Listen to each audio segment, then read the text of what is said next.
Happy Tuesday. Y'all come on, sign up. Tech Talk Tuesday. Hey, Nolan, that's right. We're going to do number 146 today. Got some cool stuff to tell you about. Try to every week, but sometimes I fumble a little bit. This time I want to tell you a little bit more about some more things that we've learned. And as you know, I'm in the middle of building an engine for my new project, Harley Davidson. It's called Blue 50. It is an ex-police bike. It came from Louisiana, and they went out of commission and they bought new ones, and so I was able to buy a used one. It only had 10,000 miles on it, and it was really in perfect condition. It had a few little scratches and nicks on it, but that's all right. We'll fix all that up, make it look nice. But I just wanted to share with you guys that I'm doing great. Jackie's doing great. Everything here at a little Star Racing Cam store is great. Very thankful for you guys watching all the time and checking in. But I try to come up with some interesting content about engines every week. And I want everybody to know that the V2, the Harley engine, is the front cylinders of a V8.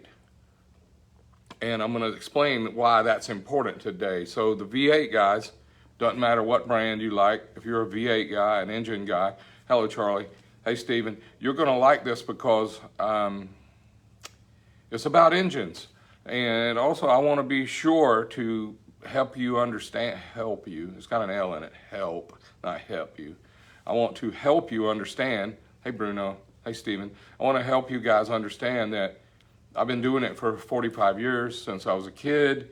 I think I know some things from all my experience, but I'm not an expert. Hey, Raw, I want you to know I might be an expert to some of you guys, but there are many people watching. There are many folks that are my peers, and some are my frenemies that know more than I do. And this is not their show. This is not what they think. This is what I think. And I love to share what I think I know with you. And that's what this is going to be. A few minutes about what I think I know about engines, V8s, V2s. But this will be, the first one we're going to look at will be a 45-degree V-twin. And I want you to know that if it was a 60-degree V-twin like the Pro Stock, that would open up to about like this. And then if it was a V8, it would open up to 90, and then you'd roll it over to make it level. So V8s, most of them are 90 degree. And if you look at them from the front, in the 2D image, you can only see a V-twin. If you turn them long ways, they become a V8 with 4 V2s in them. Okay, just so we get that straight.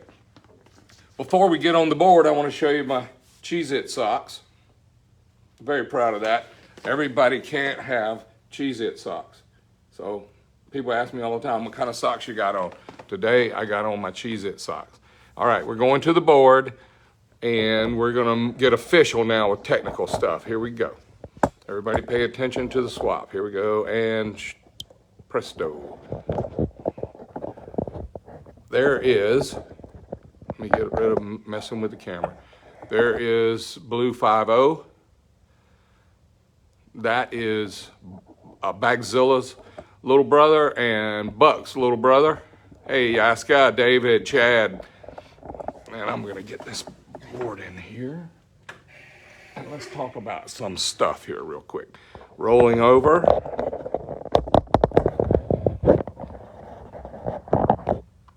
And now I'm gonna move it to get the glare off. There we go, look at that. I'm gonna let it down. Please mind rattles. All right, Tech Talk Tuesday, number 146.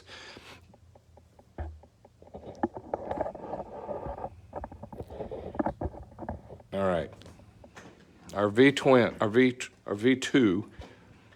This is an upside down version. I wanted to share something with you that I learned back when I was in Pro Stock V8s, Pro Stock cars with the 500-inch stuff. This was the main caps on a V8, and they really were kind of splayed. I think these bolts went in at an angle, and this was kind of kicked up like that, and these bolts went in at an angle. But what I wanted to share with you was there was the oil pan. This is a front view, cross section of the oil pan. It had baffles, 4 baffles in it, in between the cylinders. Actually, 3 baffles between the cylinders that were shaped identical to the main cap. And when we put the oil pan on, we could seal to the cap perfectly. And we ended up having 4 V-twin engines turned sideways.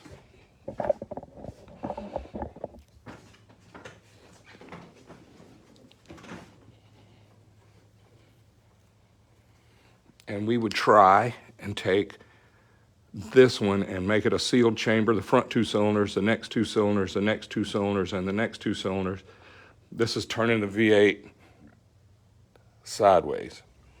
Crankshaft through here, pistons through here.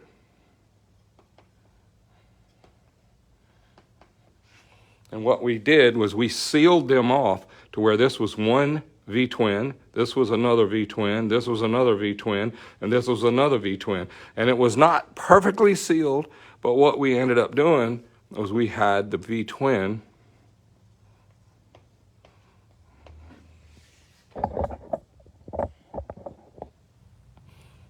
get a chair. Hey, you guys, this is live.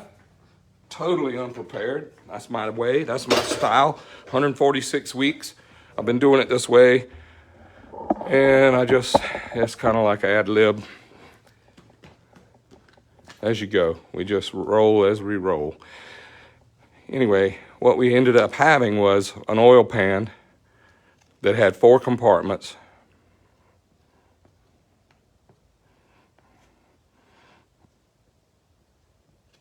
And each one was sealed with its own V-twin. So we had scavenge on the oil pump. We'll pull 4 scavenge hoses, and it would pull vacuum on 4 scavenges, 4 different combustion, 4 different crankcase areas, okay? And what was the goal there is when you had the V8 running, you had the front 2 cylinders running. And I'm going to show you this with the Harley big engine in a minute. But what we had was when we hurt a ring, or we had a cylinder get skin up, or a little bit detonation on one cylinder, the chamber, the 4 different chambers of crankcase pressure, we would only see damage if one cylinder out of V8 went bad, maybe a little bit. Maybe you had a 20% blow-by or something on one cylinder. It wouldn't infect the whole engine. It would only affect 2 cylinders, which could be separated. Where when we ran the V8s without this compartmentalization, when we ran the V8 without this compartmentalized, we ended up with one cylinder would drag the whole V8 down because it was all connected through the cubic inch of the engine below the pistons was giant, massive. And when you would have 20 inches of vacuum, 10 inches of vacuum, whatever you had on the crankcase, it would help seal all 8 sets of rings. And if you hurt one cylinder or one ring or one piston, it would pull the whole engine down because all the cylinder pressure, all the crankcase vacuum would be gone because of one cylinder. So by compartmentalizing each one, we were able to make it a minimum loss by just keeping it separate to 2 cylinders rather than all 8. All right, now we're going to go over here. Hold your ears.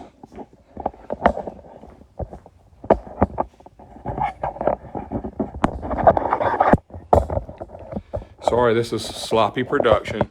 It's definitely not professional. Very sloppy production. All right, I'm going to pick this up so you can see the full scale of this. This is a Milwaukee 8 Harley engine case. This was where the counterbalancer would go. We're going to pull these bearings out. I'll tell you about that later. This is where the crankshaft goes. This is where the camshaft goes. And these are the piston squirters, where you take high pressure oil right out of the engine's oil pump and spray oil on the bottom of the pistons so that the crown of the piston would be cooled by the oil spray so that the rings wouldn't have to do all the work. Okay, that's one thing I wanted to tell you. All right. One thing that's important to me about this that I wanted you to see is these pistons, this big bore and this big bore. When this was a stock engine, these were 4 inches, and the volume in here, the crankcase volume in here was certain size X, and then it had 4-inch pistons, 2 of them.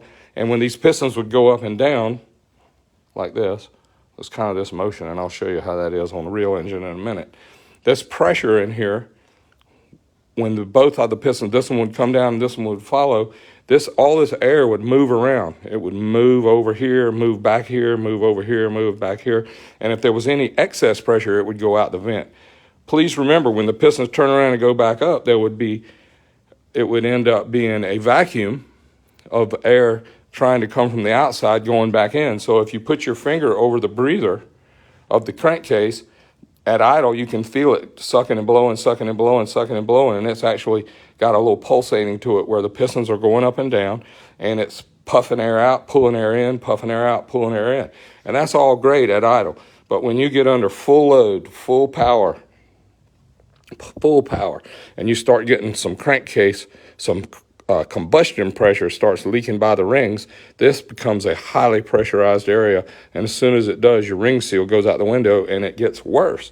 And the breathers go into your air cleaner, which we've all seen on the internet.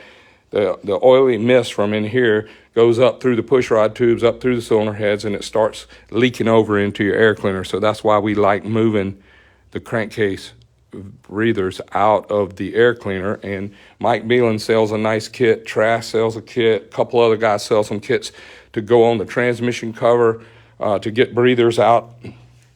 These holes right here in the cases, they're vents, high pressure supply and return and vents. All this tank back, bolts on back here, is the oil tank. Here it goes right here. Here's the oil tank down here. Here's the transmission here.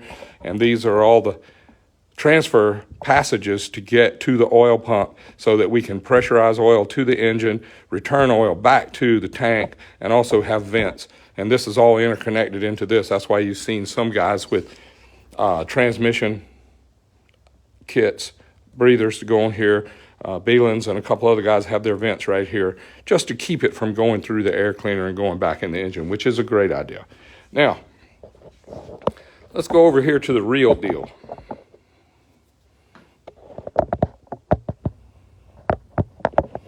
All right, I hope everybody can see this. This is the engine out of Blue 5.0. This is the original case and everything. And I had Stanley Gardner build at GRC, built me the 4.375 flywheel assembly that we will use to make this big 4600 bore make a 145 cubic inch engine. I'll take the camera around and show you how awesome the pistons look in here. Everybody hang on to your hat. We're moving around. This will be kind of neat. I'm going to rotate the crankshaft and show you the action of how the two bores go. It only goes down 4.375 inches, but the bore is 4.6 inches, so it's giant swept area. I hope you could have seen that okay. All right. Now, let's go back and look at the difficulty level of putting this big of a bore in a Milwaukee 8.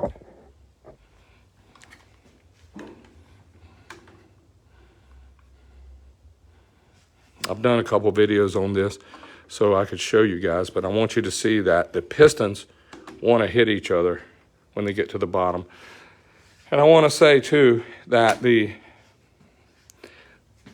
45 degree where these cylinders are stood up, pistons come in contact. If it had been a 60 degree where we laid these cylinders out, the pistons wouldn't be able to reach each other until they got up to around 5 inches, 5.1, maybe 5.2 inches of bore like the Pro Stockers were.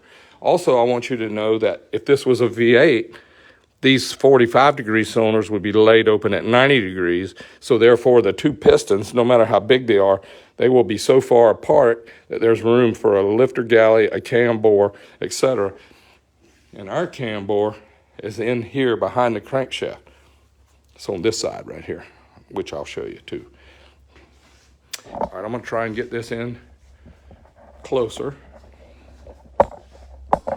if I can.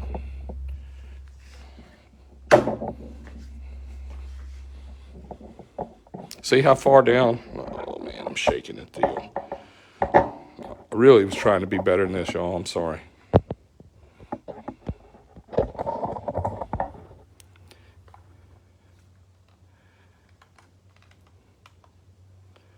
Here's the front piston skirt. Watch it go up out of the way. It's focusing on my light instead of on the piston. There we go. The rear piston is notched heavily and lets the front piston go by. And you can see the rear piston going up now. Now let's go back down. You can see the rear piston is notched right here. I hope this is not too confusing for y'all. I'm sorry. And then the front piston, we don't notch it, and I'm going to explain why on the board.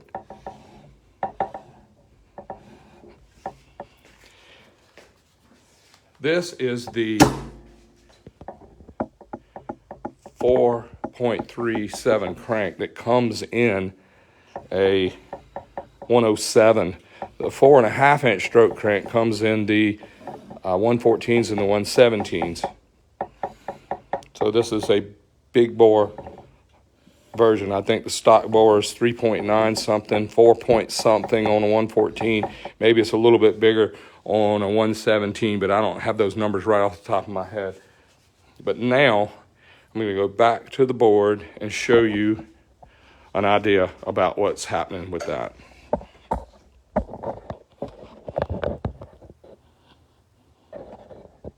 Forgive the noises. When I get to be professional, then I won't be doing this for fun anymore. Right now I'm doing it for fun, and I like sharing some things I think I've learned.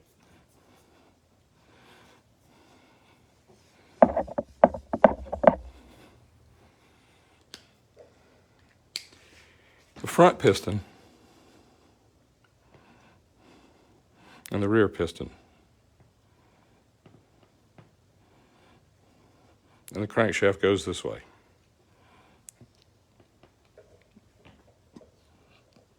The cylinder sleeves are so big in diameter that they hit each other, so we notch both the front and rear cylinders. But this piston is the front. I'm going to put the F here. Piston going this way, crank's turning this way, and this is the rear. Now, if this was a V8, which I was trying to explain to you guys about the difference between the front two cylinders of the V8 and the rest of the cylinders of a V8, this is the driver's side, looking at the front of the engine, and this is the passenger side looking at the front of the engine. Same thing, y'all.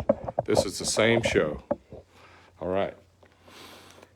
When this rod is in serious angle for making power, the pressure on top of this piston is trying to shove this piston out the back of the cylinder. So we need all the skirt we can get back here. We need all the support. We need massive support because this back here is the major thrust. Major thrust. This side doesn't do much except for when the rod angularity on the exhaust side, it has probably 50% less pressure against the minor thrust. This is the minor thrust side. So the minor thrust on the front piston is the front of the front piston. Tongue teaser. The major thrust of the front piston is the rear skirt. The major thrust is the rear skirt because when you got 1,000, 1,200 psi of combustion pressure driving here, trying to turn this crankshaft, this wrist pin is not going this way. This wrist pin is being shoved against the back cylinder wall. So we see a lot of wear on the back of the front piston. That is because there's major thrust going on back here. And I know this might be old hat to some of you guys, but please listen to me because this is what we've learned the hard way. The rear piston, the front of it is the minor thrust. So we notch everything out of here because there is 50% less stress on the front skirt, which is the minor thrust. The rear of the piston on the rear of the rear piston and the rear of the front piston is the major thrust. This is where all the load is. So when this crankshaft is over here and you're in a big loaded angle where 1,200,000 psi is pushing down on the rear piston, this wrist pin's trying to be shoved this way. Now, if this was a V8, this would be identical. On a V8, the driver's side piston has a minor thrust on the exhaust pipe side, and it has major thrust on the intake manifold side on a V8.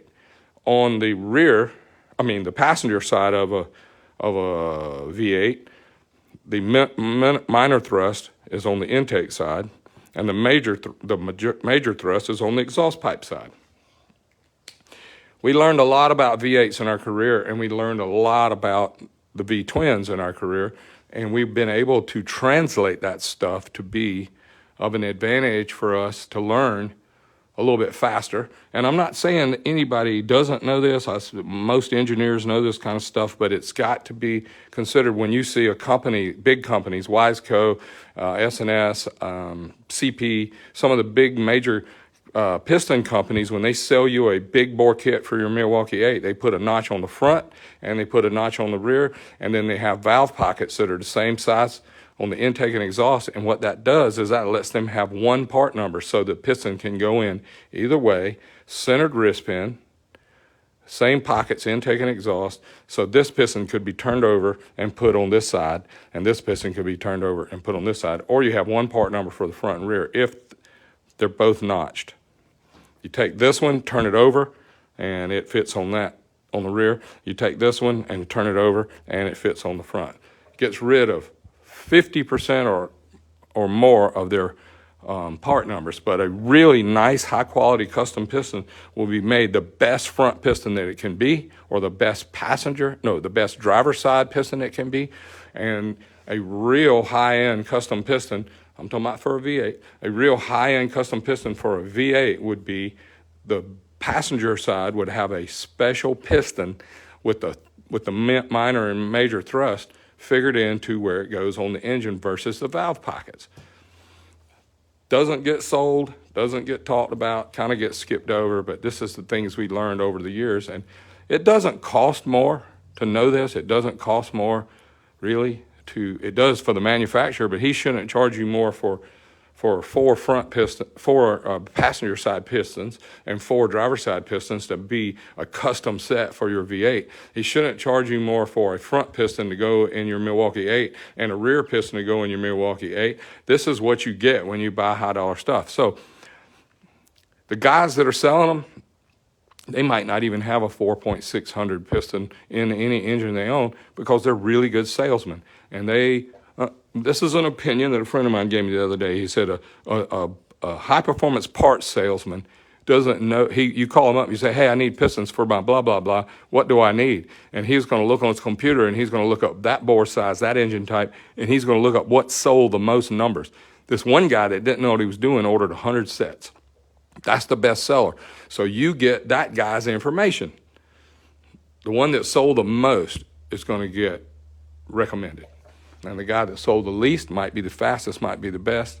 The guy that bought the least pistons, he might be the one that knows the most, but you don't know. We won't know until you learn this stuff. And I just wanted to give you a little ammo for you to learn how this goes. Now I'm gonna try and gracefully take the cylinder off while you watch.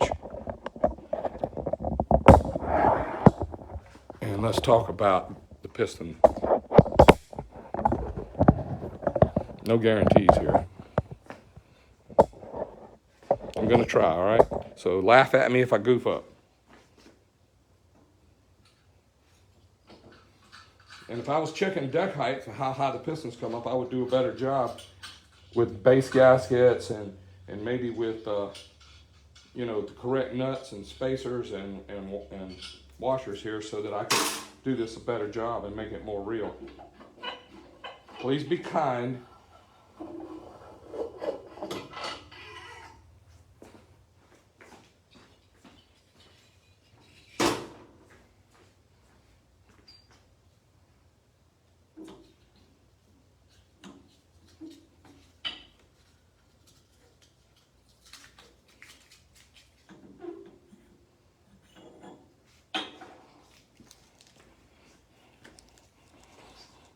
Here is the major thrust of the rear piston. Full skirt, full support, massive strength. Here is the minor thrust of the rear piston, which has been notched for clearance. And if you want the same skirt on both sides of both pistons, you got to go down on the bore. You got to get back down to about 4.1 in order for that to fit, because these big old 4.6 pistons, they will not fit with two of them on a 45-degree engine that has the cylinders close together.